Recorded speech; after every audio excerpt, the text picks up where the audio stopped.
다 함께 기도드리심으로 수요일 새벽 예배 하나님 앞에 영광 올려드립니다.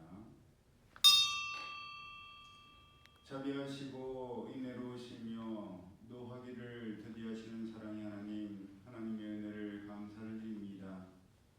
무더위가 또 열대와 현상이 있는 가운데 일깨워 주시고 하나님의 전에 올라와 영광의 예배를 드리게 하시니 참으로 감사를 드립니다. 이 하루도 하나님의 은혜 가운데 거하다가 예배의 자리로 다시 만날 수 있는 죄를 되게 하여 주옵소서.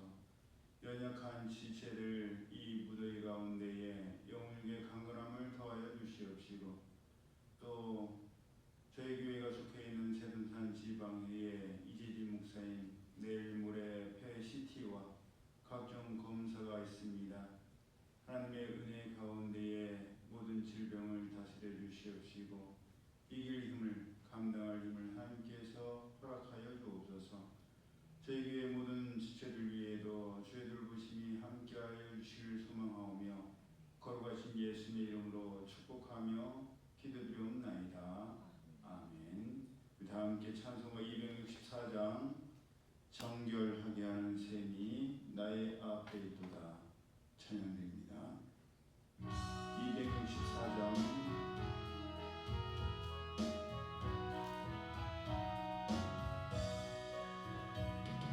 정결하게 하는 셈이 나의 앞에 있도다.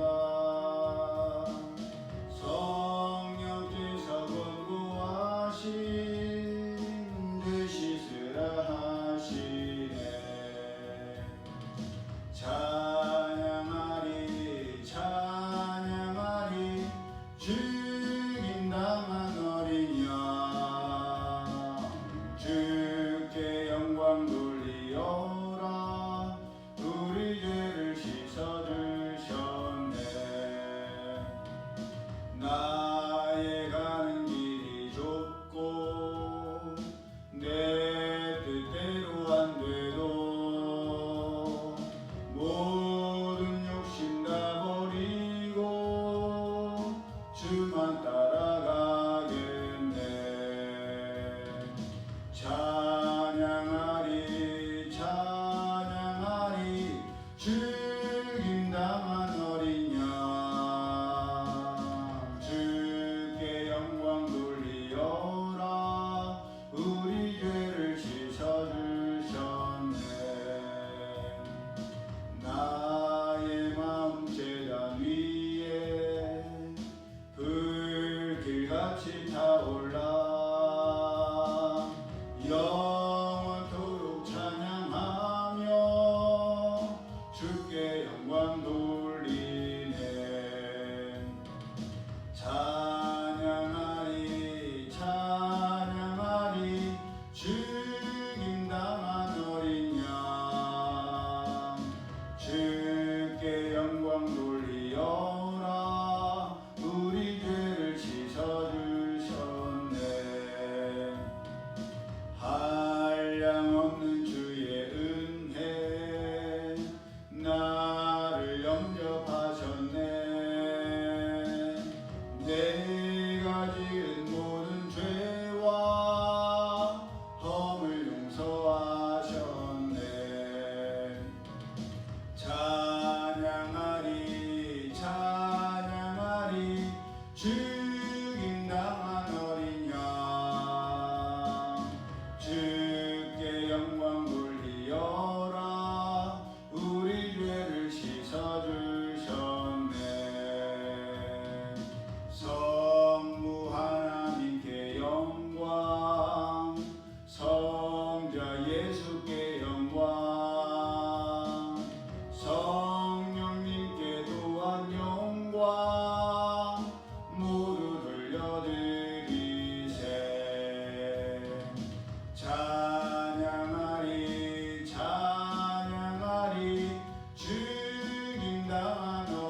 말씀 구약성경 민수기서 19장 1절에서 10절까지의 말씀 우리 함께 합독합니다.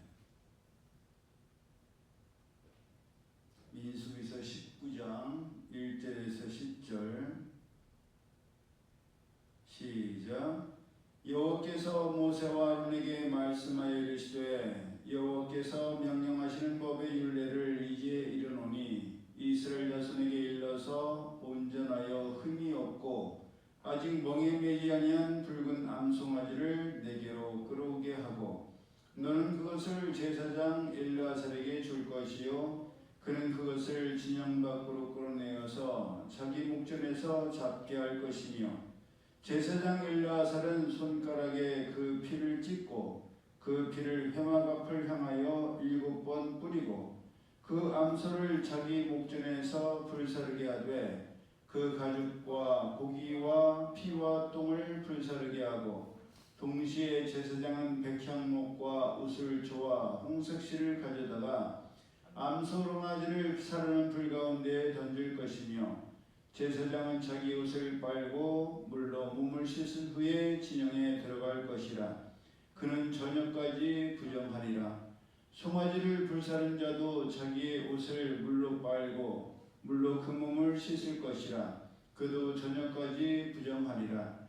이에 정결한 자가 암송아지의 죄를 거두어 진영 밖 정한 곳에 둘지니 이것은 이스라엘 자손 회중을 위하여 간직하였다가 부정을 씻는 물을 위해 간직할지니 그것은 속죄제니라. 암송아지의 죄를 거둔 자도 자기 옷을 빨 것이며 저녁까지 부정하리라. 이는 이스라엘 자손과 그 중에 거류하는 외인에게 영원한 율례니라. 아멘. 하나님의 말씀을 읽다 보면 특히 하나님께 드리는 제사, 예배에 관한 모든 일들이 철저하게 분업화되어 있음을 알 수 있습니다.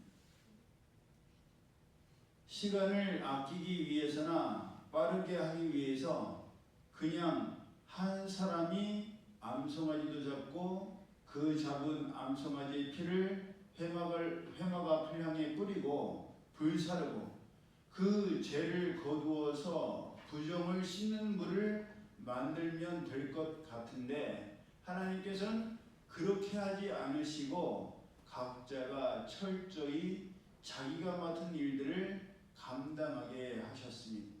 아직 한 번도 멍에를 메어보지 않은 붉은 암송아지를 가져다가 제사장 엘르아살에게 주면 엘르아살은 그것을 진영 밖으로 끌어내어서 그것을 잡게 했습니다.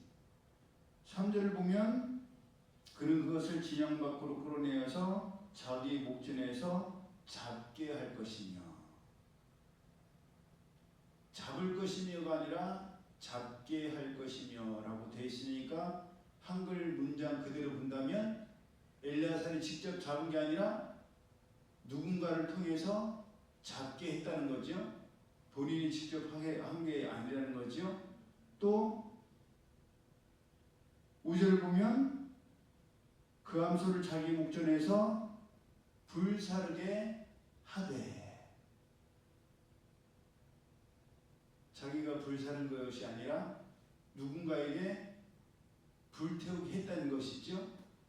그러니까 계속 분업화되어 있습니다. 누군가가 엘르아살이 아닌 다른 사람들이 이 일을 감당했다는 겁니다. 그것도 일반 백성은 할 수가 없으니까 레위 지파, 아론의 후손, 제사장들이 이 일을 했다는 것이죠. 그러니까 엘르아살은 이런 일을 감당했고 또 다른 일을 분담 맡은 제사장들도 이 일을 감당한 후에 자기의 옷을 빨고 몸을 물로 씻은 뒤에야 진영에 들어갈 수가 있었습니다. 그래도 저녁까지는 부정했습니다. 송아지를 불사르고 또 불을 태운 모든 제사장들도, 죄를 거두는 제사장들도 자기 옷을 빨아야 했고 저녁까지 부정했습니다. 그러니 부정을 씻는 물을 만드는 일이었음에도 불구하고 그 물을 만드는 과정에 참여한 사람들은 다 부정할 수밖에 없었던 거예요. 괜히 모순되지 않습니까? 정하게 하는 물을 만드는데 그 물을 만드는데 참여한 사람들은 다 부정했어요. 마치 우리가 깨끗하게 하기 위해서 그 깨끗한 것을 만드는 과정은 지저분할 수밖에 없지 않습니까? 흰옷을 세탁하는데 흰옷 입고 빨래하지는 않잖아요. 흰옷을 세탁하는 과정은 우리가 작업복 같은 거 험한 옷을 입고 하고 땀도 막 흘리고 냄새도 나고 튈 수도 있고 지저분해지지 않습니까? 그것과 같다고 할 수가 있는 거예요. 이것을 보더라도 율법만으로는 우리의 모든 죄를 다 정하게 할 수가 없고 제한적임을 우리가 알 수가 있습니다. 사람은 우리 스스로는 이처럼 완전하게 깨끗할 수가 없는 거예요. 완전하게 깨끗하게 하실 수 있는 분은 오직 한 분, 예수님밖에 없다는 것을 이것을 통해서 우리는 다시금 알 수가 있습니다. 또한 그렇게 만들어진 부정을 씻는 물도 영원한 것은 아니었습니다. 왜냐? 아무리 많은 물을 부었어도 암송아지 한 마리의 죄를 통해서 만들 수 있는 양은 정해져 있었을 것이기 때문입니다. 그러니 영원히 사용할 수는 없었을 테지요. 제 아무리 가장 오랫동안 사용할 수 있는 재로 만들었다 할지라도 몇십 년, 몇백 년, 몇천 년을 두고 사용할 수는 없었을 것입니다. 만약 오늘 예배드리는 우리가 구약시대에 살았더라면 어떻게 됐겠어요? 우리가 부정해졌고 이 뒤에 이제 왜 부정해진지가 나오지 않습니까?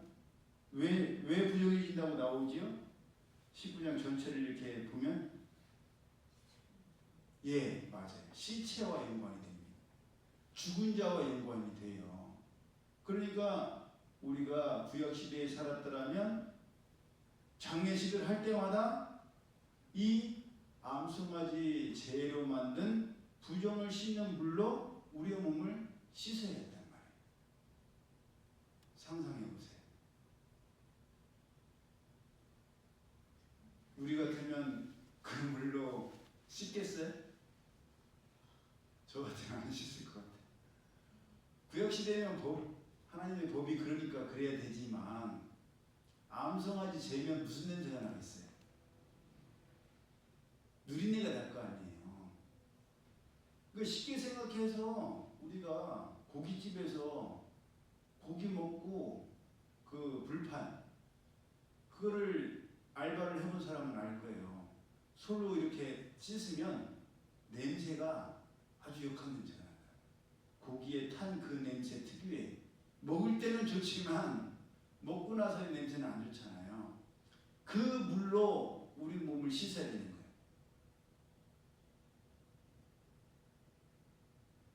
아무리 부정했다 하더라도 그런 방식과 절차로 정함을 받아야 한다면 오늘날 같으면 많은 사람들이 거부할 겁니다.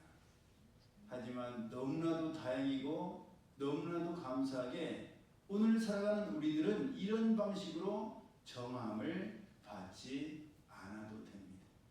우리는 붉은 암송아지의 재로 만든 물을 만지고 씻고 바른 뒤에나 정해진 것이 아니라 우리를 위해서 십자가를 지심으로 속죄의 제물이 되신 예수님의 보혈로 정함을 받았기 때문에 예수님의 이름, 그 이름이 우리가 하나님 앞에 나아가는 정해진 물과 다름이 없다는 겁니다. 그 어떤 절차도 그 어떤 과정도 필요 없게 되었습니다. 그러니 이 얼마나 감사한 일이요 복된 일입니까? 예수님께서는 마태복음 13장 16절 이하를 통해서 그러나 너희 눈은 봄으로 너희 귀는 들음으로 복이 있도다. 내가 진실로 너희에게 이르노니 많은 선지자와 의인이 너희가 너희가 보는 것들 보고자 해도 보지 못하였고 너희가 듣는 것들 듣고자 해도 듣지 못하였느니라 라고 말씀하셨습니다. 그러니 우리는 너무나 복된 사람들이요 행운아들입니다. 구약시대의 사람들이 정함을 받기 위해서 해야 했던 일들을 오늘을 살아가는 우리들은 하지 않아도 되기 때문이에요. 예배를 드리기 전에 저는 샤워를 다 했지만 그럼에도 좋은 향이 나기를 원해서 페브리즈를 몸에 뿌려요. 그런데 구약시대 같으면 페브리즈가 아니라 안성맞이 재료 만든 그걸 뿌려야 했던 거라는 말이에요. 이렇게 오늘 살아가는 우리들은 너무 간소화되고 간단해졌는데 그런데도 불구하고 이렇게 간단해졌고 간소화되는데도 불구하고 정함을 받기를 거부하거나 더 쉽고 간편해지려고 한다면 이건 너무 지나치다라고 할 수밖에 없습니다. 어쩔 수 없이 온라인 예배를 드리는 우리 지체들도 계시지만 하나님 앞에 정결함을 갖추고 나와서 예배를 드리는 것도 거추장스럽고 불편해서 굳이 교회에 나가서 공예배를 드릴 필요가 있느냐? 그래서 집에서 그냥 누워서 스마트폰으로 온라인 예배로 영상을 틀어놓고 듣다가 졸다가 그러는 것은 정말 게으른 자의 불평밖에 되지 않습니다. 요즘도 그런 성도들이 있다는 소리를 제가 들었어요. 틀어놓기만 하고 화장도 하고 자기도 하고 그러면서 오늘 예배 드렸냐고 하면 예배 드렸다고, 어떻게 드렸냐고 하면 온라인으로 드렸다고. 그러니 사람이 편해지려고 하면 점점 더 게을러지고 완악해진다는 것을 우리는 명심해야 될 것입니다. 하나님께서 본문을 통해서 이 정해지는 문을 만들게 하신 특별한 이유가 있어요. 아까 그 뒤에 나오는 내용들이 뭐라고 했죠? 시체를 만지는 일과 연관됐다고 했어요. 그러면 왜 하나님께서 굳이 정하게 하는 물을 그것도 조금 만들게 하신 것이 아니라 대량으로 만들게 하셨겠습니까? 이거 맞추면 진짜 대박이에요. 힌트는 이 당시의 상황을 한번 추측해 보면 됩니다. 이 당시의 상황이 굉장히 특별했어요.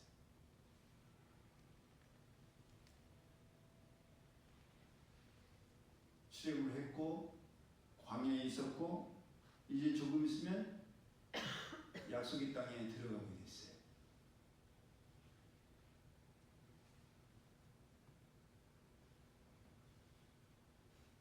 힌트? 결정적인 힌트? 20세 이상.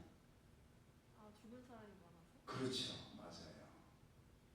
이때는 출애굽할 때 20세 이상이었던 자들이 하나님께서 약속하신 땅에 대해서 정탐하고 돌아온 보고를 들은 뒤에 악평을 하고 원망과 불평을 함으로 인해서 엄청난 숫자의 사람들이 광야에서 죽어나가던 상황이었습니다. 최소한 200만 명 이상이 죽어야 했어요. 이해가 가시죠? 그러니 매일 엄청난 숫자의 사람들이 죽었을 것이요 그들에 대한 장례를 치러야 했을 거예요. 그렇기 때문에 하나님께서는 그 많은 사망자들에 대해서 일일이 다 정함을 받기 어렵고 그 많은 사람들을 다 장례를 치르고 감당하다 보면 장례를 맡은 사람들은 어떻게 돼요? 진영에 들어올 수가 없게 되죠. 우리 최목사님도 큰 교회에 그 담당 교구가 있었을 거예요. 교구의 목사님이셨을 때 또 큰 교회는 장례만 이렇게 진례하는 목사님들이 따로 계시거든요. 그러니까 그런 분들은 교구를 맡지도 못하고 큰 교회는 이제 나이 드신 분들이 많으시니까 장례가 거의 매주 있다고 하더라고요. 그러니까 우리 교회 교인님만 돌아가신 것이 아니라 교인이었던 분이 다른 데서도 다른 지역에서도 돌아가시니까 전국을 다 다니는 거예요. 대전에 교회가 있는데 막 저쪽 진주에 가기도 하고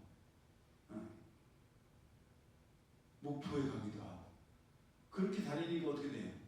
집에 들어오지를 못하는 거예요. 계속 출장하듯이. 그러니까 구약 시대에도 그 많은 사람들을 장례를 치르다 보면 장례를 맡은 사람들은 진영에 들어올 수가 없고 왜? 시체를 맞은 거니까. 부정함을 입었으니까 들어오지를 못하는 거예요. 그런데 하나님께서 그들 위해서 부정을 씻는 문을 만들어서 부정을 씻고 진영에 들어올 수 있게 하신 것입니다. 그러니 본문의 말씀은 하나님께서 괜히 더 복잡한 법을 제정하신 것이 아니라 진솔태운 그 냄새를 귀찮은데 안 좋은데 뿌리게 하신 것이 아니라 많은 시체로 인해서 많은 사망자들로 인해서 부정하게 된 자들을 위한 특별한 정결법임을 우리가 알아야 합니다. 그러므로 우리의 어려움과 힘듦과 연약함을 다하시고 우리를 위해서 죄사함과 용서를 받을 수 있는 길을 열어주신 하나님과 예수님께 감사하면서 감사의 삶을 살아가는 우리가 되어야 할 줄로 믿습니다. 왜냐하면 우리가 이 말씀에 대한 이 전후 사정과 배경을 몰랐다면 왜 굳이 냄새나는 물을 만들어야 되고 그걸로 정함을 받아야 되지? 라고 생각할 수밖에 없지만 그 당시의 상황과 정황을 배경을 듣고 난 뒤에 그래서 이렇게 만들게 하셨구나라는 것을 깨닫게 되는 것처럼 우리가 이해하지 못하고 다 알지 못해도 하나님께서 우리에게 말씀하셨을 때는 그만한 이유가 다 있다는 겁니다. 그러니 우리가 몰라도 이해하지 못해도 원망하거나 불평하는 우리가 아니라 이건 이해가 안 가는데 왜 이걸 하라고 하셨을까? 그 답을 궁금해할 수는 있지만 그보다 앞서 우리의 마음에 내가 이해할 수 없고 납득이 안 되지만 성경을 통해서 하나님께서 하신 말씀은 다 이유가 있으시니까 오늘 나에게도 말씀하신 것이 분명히 이유가 있을 것이다. 그리고 시간이 지나고 나면 하나님께서 지금은 몰라도 언젠가 깨닫게 하실 것이고 깨닫게 될 그때에는 내가 감사하게 되리라. 그러니 그때 감사할 것을 지금 감사드립니다. 그런 감사의 7월이 되기를 우리 모두가 되기를 예수님의 이름으로 축복합니다. 아멘. 기도드립니다. 사랑의 하나님 감사합니다. 감당할 시험밖에는 저에게 허락하지 아니하시고 감당하지 못할 때는 피할 길을 주신다 약속하여 주셨사오니 하나님께서 오늘 살아가는 저희들에게 감당하게 하신 일들은 다 이미 감당할 힘을 주신 줄로 믿습니다. 감당할 힘을 이미 주신 하나님의 능력과 말씀을 의지하여서 모든 것을 감사함으로 잘 감당하는 저희가 될지언정 원망과 불평과 이해가 되지 않는다라고 투덜대는 저희들 되지 않도록 주의 성령께서 역사하여 주옵소서. 이제는 우리 주 예수 그리스도의 은혜와 하나님 아버지의 그 크신 사랑하심과 성령님의 교통하심이 모든 것이 합력하여 선을 이루시는 하나님의 인도하심을 신실하심을 선하심을 믿고 나아가며 감사의 삶을 살아가기를 원하는